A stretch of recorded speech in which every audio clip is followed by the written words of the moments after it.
masih kesaksian dari jaksa penuntut umum, namun cukup cukup eksklusif sebenarnya karena menghadirkan saksi mahkota, saksi yang memang melakukan tindakan atau peristiwa pembunuhan ini.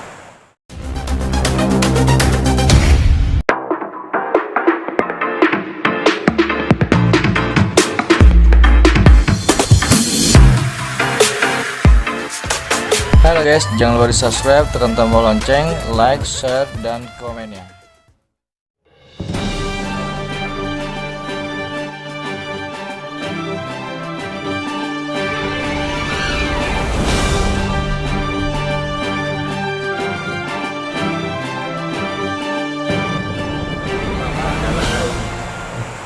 Rodi adalah yang sebagai inisiator semuanya terjadinya kasus, akhirnya terjadi pembunuhan ini.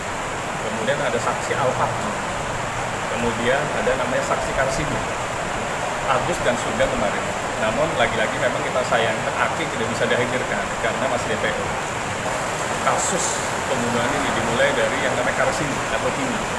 Karsini pernah menjadi asisten rumah tangganya Ibu Aulia dan almarhum Edi Chandra Purnama di tahun 2019 selama 22 hari. Kemudian selama 22 hari mereka mengenal keluarga Pak Edi, almarhum, dan Ibu Aulia, bagaimana karakter semuanya.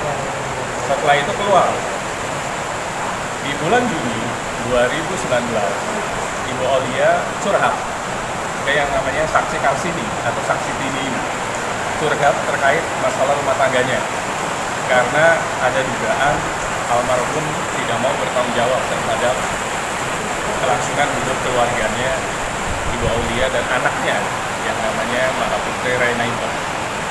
Dari curhat itu timbul ide-ide.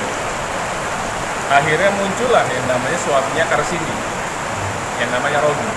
Rodi lah yang merencanakan semua terjadinya tindak pidana pembunuhan berencana ini. Di awal bulan Juni 2019, Rodi sudah mendapatkan uang 45 juta. Tujuannya apa 45 juta itu? Untuk mencari orang pintar di Jogja. 4 juta untuk operasional, 45 juta untuk operasional, 40 untuk mencari yang namanya orang pintar. Selama 3 bulan, Rodi ada di dalam daerah Yogyakarta untuk mencari. Ketemulah namanya Mbak Mul. Kemudian ada namanya Mbak Borobudur. Kemudian ada namanya Tauhid. Di sana semua perencanaan itu ada. Namun ternyata dalam keterangan dari Ibu Aulia, Rodi tidak selama full 3 bulan di Jogja. Beberapa kali ke Jakarta. Ini sangat menarik karena apa? Ini sangat menjolimi klien kami, Ibu Aulia. Rodi mengaku bahwa badannya adalah badannya orang pintar. Rodi menginginkan untuk berhubungan badan dengan Ibu Aulia. Ibu Aulia menolak. Kemudian Rodi merajuk lagi bahwa saya ini badannya dari orang pintar tersebut, Anda harus menurut. Kemudian ingin lagi nikah siri, Ibu Aulia menolak juga. Kemudian hal-hal lainnya yang sifatnya ingin mencumbui Ibu Aulia itu ditolak semuanya. Kemudian balik lagi Rodi ke Yogyakarta dan di bulan Agustus 2019 itu full Rodi datang ke Jakarta di tanggal 22 Agustus. Peran-peran siapa yang harus melakukan tindak pidana ini? Dimulai dari orang pintar, dukun, kemudian mulai dari pembelian senjata api di Bogor. Rodi pun meminta lagi 15 juta. Tembak, senapan sama pelurunya dibeli di Bogor. Jadi total Ibu Aulia sudah mengeluarkan 180 juta kepada Rodi semuanya. Jadi semua peran ini direncanakan oleh Rodi. Setelah itu ada yang namanya Aki. Lagi-lagi disayangkan lagi, Aki tidak bisa ditangkap oleh Polda Metro Jaya ataupun kepolisian yang terkait. Namun peran Aki juga cukup signifikan juga. Siapa yang akan pegang kakinya, siapa yang akan pegang tangannya, siapa yang akan membakar, dan lain-lain, itu semua diatur oleh Aki dan Rodi. Kemudian ada namanya Alfat. Alfat ini masih muda, umur 19 tahun. Memang tugasnya lebih ringan. Tugasnya hanya melihat tangki mobil kalian. Karena perencanaan ini yang melakukan adalah semuanya Rodi. Jadi bagian Alphard adalah mencari titik api dari mobil Calya supaya bisa dibakar. Karena rencananya jenazahnya tersebut akan dibawa oleh mobil Calya atau ditaruh di mobil Calya.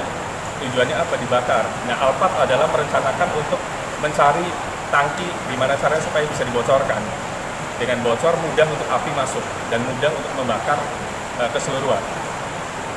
Jadi hari ini puncaknya sebenarnya karena kita akhirnya bisa tahu dari fakta persidangan, meskipun beberapa dibantah BAP oleh yang namanya Rodi, namanya Alphard dan namanya Karsini.